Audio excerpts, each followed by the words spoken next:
2025 में कौन कौन सी दवा बैन हो गई है, आपको नहीं पता होगा। चलिए आज हम आपको बताते हैं 2025 में कौन कौन सी दवा बैन हुई। 2025 में सरकार द्वारा कुछ दवाएं पर रोक लगा दी गई जो या तो काम नहीं करती थी या उसका उतना इफ़ेक्टिवनेस नहीं था, जिसके कारण उसको बैन कर दिया गया।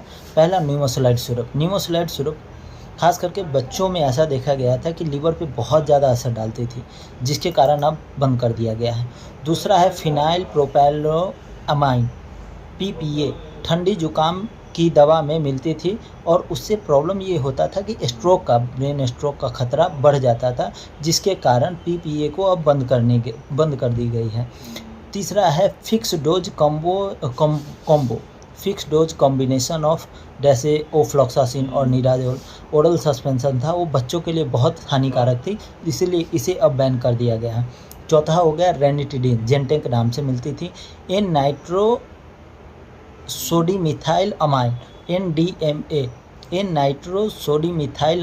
NDMA कंटामिनेशन के कारण ग्लोबली बैन कर दिया। ऐसा नहीं कि सिर्फ इंडिया में इसे बैन कर दी गई है, इसे पूरा वर्ल्ड में इसे बैन कर दिया गया है। पांचवा है FDC of caffeine plus paracetamol plus phenylpropanolamine. खांसी बुखार को दवा में अब दिया जाता था, उसे अब बेचना और ख़रीदना दोनों तरीके से इसे बैन कर दी गई है, और इसको अगर बेचते और ख़रीदते अगर पाए जाते हैं तो कानूनन ये जुर्म के रूप में देखा जाएगा। जब भी दवा ले तो डॉक्टर के सलाह से ले, हमेशा अपडेटेड रहे, सेहत से कोई समझौता नहीं। नमस्ते, मैं शुभम, श्री वेदा फार्मेसी। Thank you.